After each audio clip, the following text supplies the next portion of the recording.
Nous allons traiter d'un sujet dont on parle beaucoup en ce moment, le dépistage du cancer du poumon, en répondant à 3 questions: pour qui, pourquoi et comment. Vous savez qu'en France, on propose pour tous un dépistage du cancer colorectal et pour les femmes, un dépistage du cancer du col de l'utérus et du cancer du sein. Et nos instances sanitaires travaillent actuellement sur la mise en place future du dépistage du cancer du poumon. Et un référentiel est en cours de rédaction pour savoir précisément comment sera organisé ce dépistage.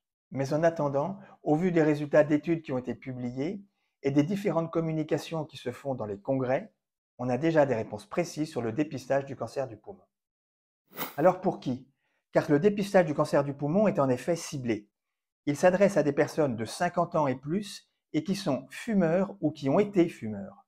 Car ce qui compte est le nombre de cigarettes fumées par jour et la durée de ce tabagisme. Et les spécialistes évaluent ça en paquets années. Et ce dépistage devrait s'adresser à des personnes qui ont au moins 20 paquets années. Ben oui, mais ça veut dire quoi 20 paquets années?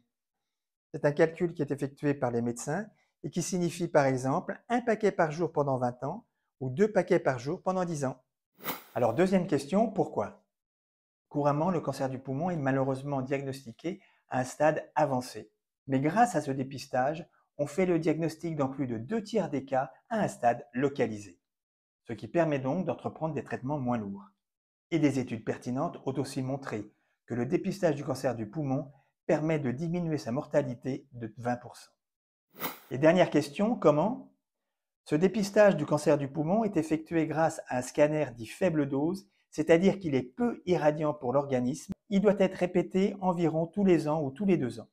En plus de pouvoir détecter un éventuel cancer à un stade précoce, le scanner faible dose thoracique permet de détecter aussi d'autres pathologies qui sont fréquentes chez le fumeur. Comme une atteinte cardiaque, on peut en effet éventuellement trouver des calcifications sur les artères coronaires ou encore une bronchopneumopathie obstructive, une BPCO ou une ostéoporose.